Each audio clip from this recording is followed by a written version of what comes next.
Hi everyone, it's Kim. Thanks for joining me. At the beginning of the year, Spellbinders released several new collections that really caught my eye, and one of them is the collection from Jaycee Gaspar called Jack of All Trades. I don't have a lot of knowledge on playing cards, but I was mesmerized by all of the pieces in this collection and different ways of using them. So let's take a look first at what's in the collection, and then we're going to take a look at some samples. And since Valentine's Day is right around the corner, my samples today are geared towards Valentine's Day. So the first die is the King, Queen, and Jack called Reversible Royal Court. And you can see how it would be so easy to change the colors, the hair colors, clothing colors. They have several different things that they can hold in their hand. And then we also have the Kaleidoscope Noble suits. So the heart, club, spade, and diamond. 3 layers for each of these. Very ornate, very detailed. And then we have the pip and rank set. I have to be honest, wasn't sure what pip meant. I had to look that up. But basically, we have the suits again, and then the ace, king, queen, jack, and then the numbers for the cards. And then there's also 3 better press plates. Now remember, if you're not into better press, but let's say you love to glimmer, the better press plates work on the glimmer machine to foil. Very ornate again. So we have the enchanting suit facets set, and you can see these are large plates. And we'll take a look at these on a card. That'll give you a better idea on the size of them. Then we have the deluxe deck, which would be the back of your playing card. So if you're making a deck of cards, this is a beautiful ornate plate. We'll take a look at this. And again, just think how beautiful this would be if you're into the glimmer to foil that. And then finally, there's shuffling sentiments. So some card-related sentiments that we can really use for different occasions. These are all separate, which I like. So if you wanted to letterpress something directly into your card base, you could, or you can foil it or letterpress it and then die cut it out here with this little ribbon die.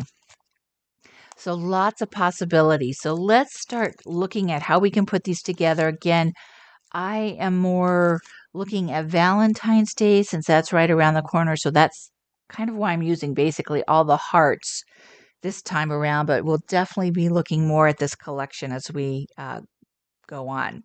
So let's start with the Queen. And I have her head and her body and one of the hearts from Kaleidoscope Noble suits. And then let's look at the King kind of at the same time, because they all are using the same sets.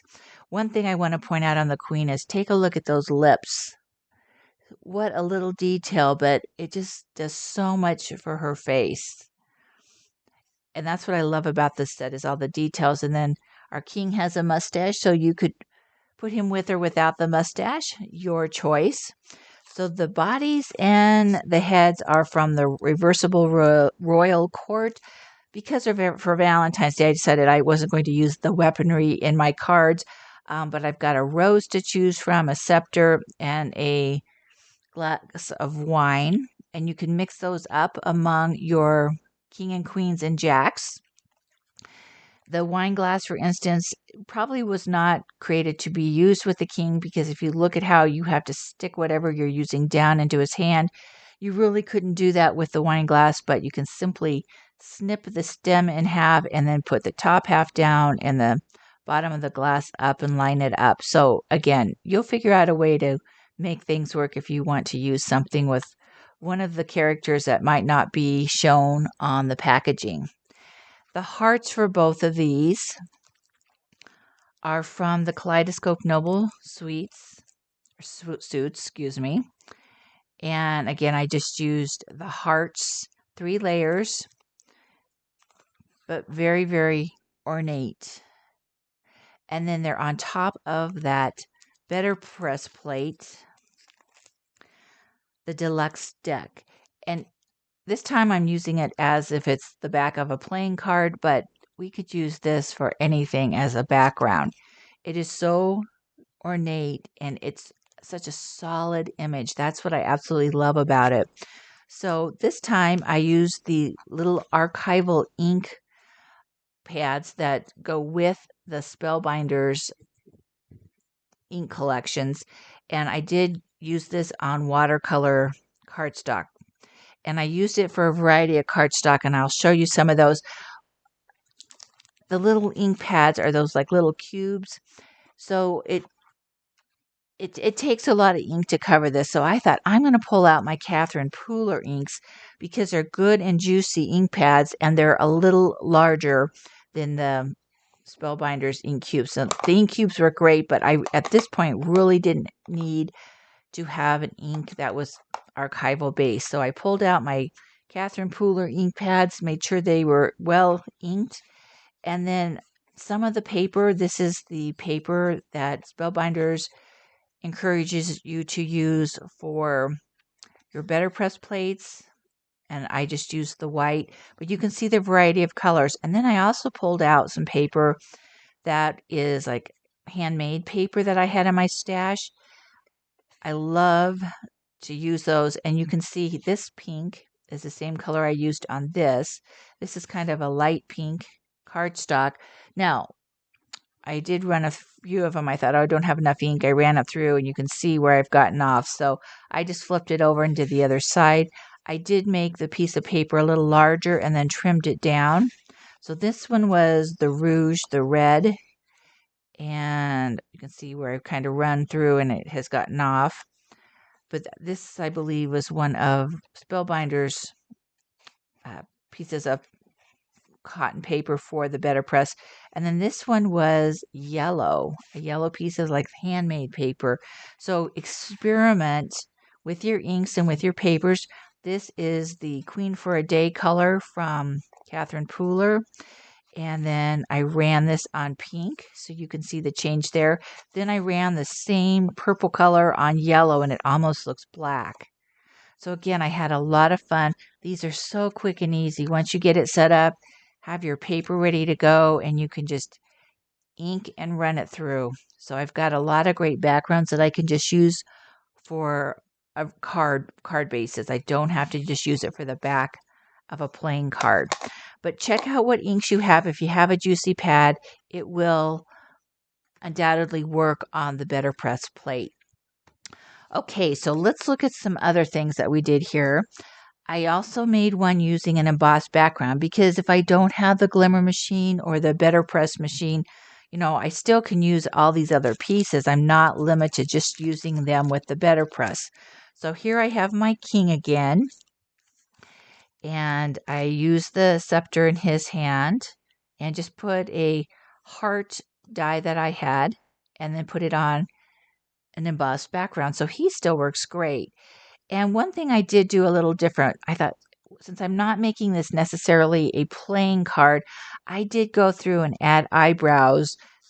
It just kind of warmed up their face a little bit when I wasn't using it as a playing card, but more as just the king. And I did that on a lot of them, and I didn't get hung up on it. I didn't think too much. They don't have to be perfectly symmetrical. And I just basically did it one time. I didn't go over and over and over it. So here's the king with the pieces from the reversible royal court. Previously, I was looking for a Be Mine, and I think I used a heart candy from Karen Burniston's, one of Karen Burniston's dies. I found this when I was cleaning up, and it's from the December 24 club die, the large die of the month from Spellbinders, and there was a Be Mine. So I'll have to remember that and keep this die handy every time I need a Be Mine in my limited Valentine sentiments. The heart is from the crosshatch hearts from Karen Burniston. This is just a die that I had handy. So any nesting set, if you just need a heart, any nesting set of hearts would work. And then for this background is the beveled diamonds. I thought that was very appropriate for the king. And I do love that this is one of the large embossing folders. So pretty simple. Just change the colors and just play. Then I decided, well, we better look at Jack because the Jack has a little different hat and a little different facial hair and hairstyle. So here's Jack, and I didn't put the feathers on his hat this time. And I started to play with the outfits and change them up a little bit. So Jack's head, what I added was the mustache from the king to his beard. So he's got a mustache, but I thought the king's mustache gives him a little more definition to what that is. His sleeves on his shirt are different than the king's. This is so ornate. The sleeve is so ornate, and I didn't want to use the shield. I wanted him to have two arms. So I thought, well, guys have puffy sleeve shirts. So his shirt sleeve is from her outfit, and they're fairly symmetrical. So I could just cut it out twice and use it on each side. For his hands, we have one hand. So again, I cut it out twice. This hand, which you really can't see, is the right side of the die. This one I flipped over and just used a bone folder to smooth out those rough edges. So this is actually the back side of the die. And then for the cup, again, I had to cut it. Let me pull this back. Cut it so I could get it into his hand. And then I just added a rose. The background heart is from the Better Press plate. And this time I pressed it directly into my paper. So this is the heart that I used. Better press directly into my card base. And then I'm All In With You is one of the Better Press sentiments. Most of these, I wasn't sure that worked maybe with Valentine's Day. Lucky You, I might have been able to use and then put something on the inside sentiment that tied it together. And then there is Happy Birthday, so that's good to use because we can have birthday cards we were always needing. I'm All In With You to me was like, okay, I can use that for Valentine's Day. And then I cut it out using the ribbon die here and just added it onto the bottom of my card base. And this guy I did give eyebrows to. Again, because he's not a playing card per se, I just felt like it softened his face and made him look a little more realistic. And I continued playing with the outfits because I love these guys. So I'm going to show you this one. Definitely not a playing card and just definitely a beautiful lady. So I made the top half thinking I was going to make this into a Valentine's Day card. I used basically all of her pieces. I decided to change this look up and I cut two of these like puffy sleeves out. Now these are not perfectly symmetrical and I thought, oh, I could get away with cutting one and flipping it around and having the top of the right side of the die cut over here. Unfortunately, it didn't work that way. So this is the right side of the die cut. This is made with the back side of the die cut. But again, smooth it out with a bone folder and you really can't tell the difference. I have her holding a vase. So the vase is really this scepter. I turned it upside down and just cut that little ball off and then put my flowers in that. I did put that center ball in there so it looked more like a solid vase. And then just put a flower in her hair.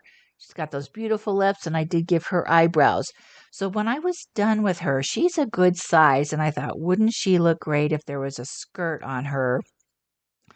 And I had this made just sitting there waiting to go, and it worked perfectly to add this skirt to her top. It was just sized perfectly.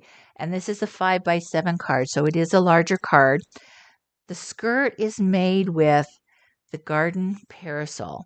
So when I had this die, and this has been out for quite a while, I was like, oh my gosh, what a beautiful skirt that would make. And there are a couple score lines in there, and I added a few more just so I could get a pleated skirt. You could use this full like this if you wanted, but I just scored a line between each of the scallops up to this top little section. And then these flaps are what holds the side of my skirt down. There's double-sided tape. I just cut this little top piece off of the umbrella because I need a waistband more than I need a round top of the umbrella. And then to keep my pleats under control, underneath this, after I folded it and folded it up to the width that I wanted, I adhered just a piece of paper, probably a half an inch by, I don't know, 3 inches. So there's a piece of paper glued underneath here, holding all of these like valley folds down in the skirt. So the skirt doesn't pop up or just get out of alignment, and that just controls the skirt. And then finally I thought, well, I need some at least some feet, if not legs. And this is a fairly big lady. So I thought the legs that I know I have are from I Dance, from the Spellbinders die that where the legs move. And these are obviously much smaller than she is, but I only need to really show the feet out of the bottom of her skirt. And I thought, those work. And then I had the little shoes also in this set.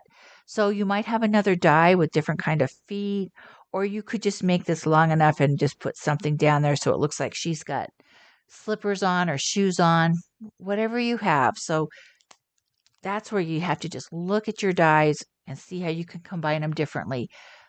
I can make her, and I'll probably do something to try to make some pants for him. And then the embossing folder I put her on is leafy. Just something kind of nature-like with her colors of her dress and her top. One thing I do want to mention, so if you want to do something and maybe not have this curve here, and you can see it just a little bit under this one, and I did the same with this guy. I'll pull this back. You can see where that curve going up his shirt line is. I just took the die for the shirt, either his shirt or her top, and I pulled this off the edge of the paper. So the edge of the paper was more like right here. So I didn't die cut this curved edge. So for him, I would pull this off and the edge of the paper would be here, just so I could kind of get the shape of the top. And then I did have to trim it down a little bit, but that just helped me lengthen that. And then it looked more like a top.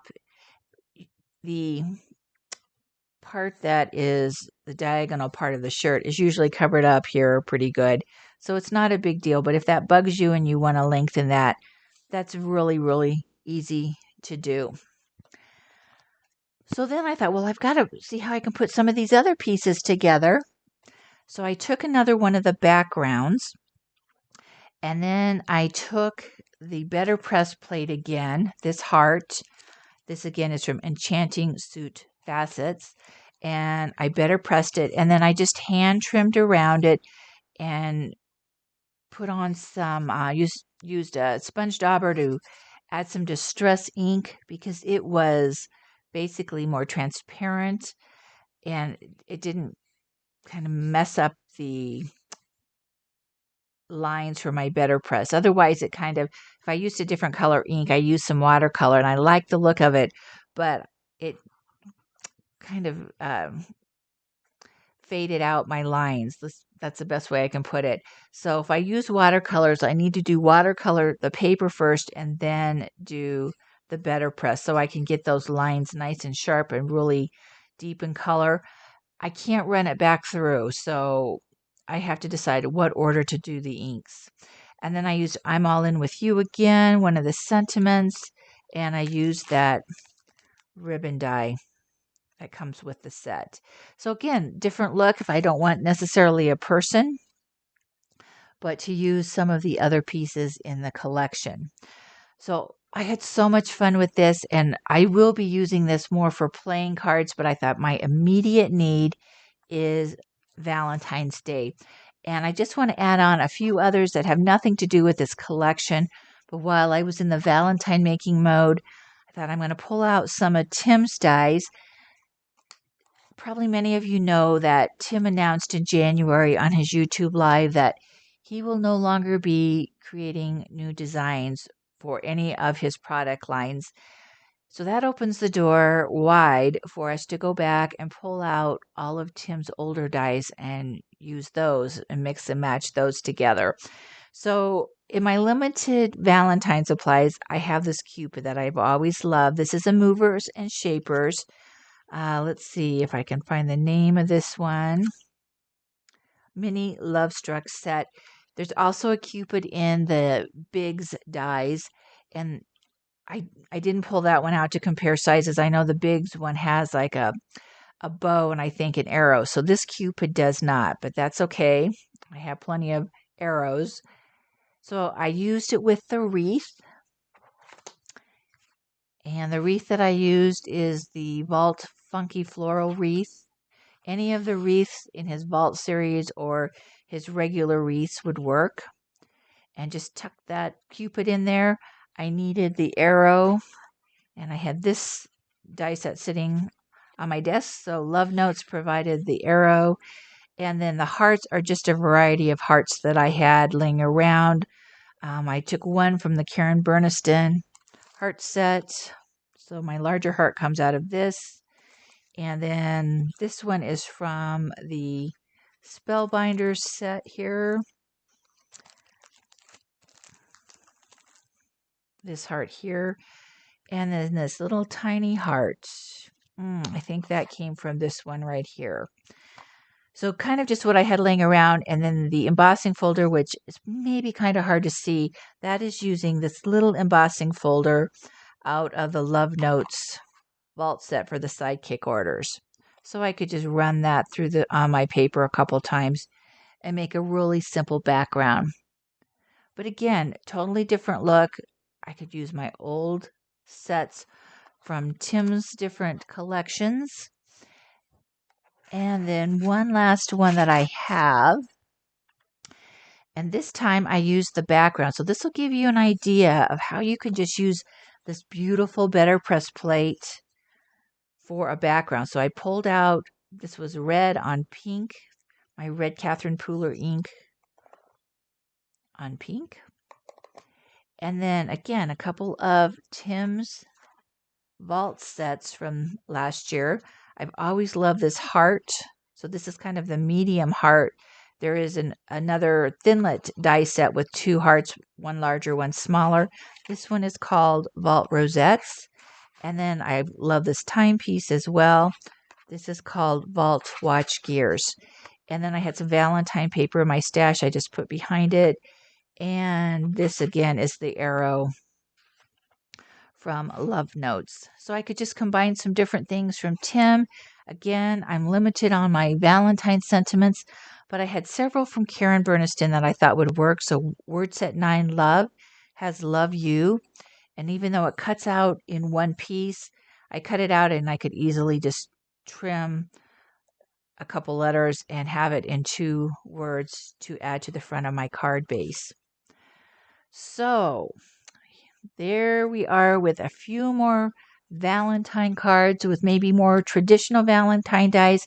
But then we've got that wonderful Jack of all trades collection that just came out from Spellbinders and Jaycee Gaspar. And wow, those make for some great, maybe less traditional Valentine Day cards, but the hearts in all of the different sets are perfect.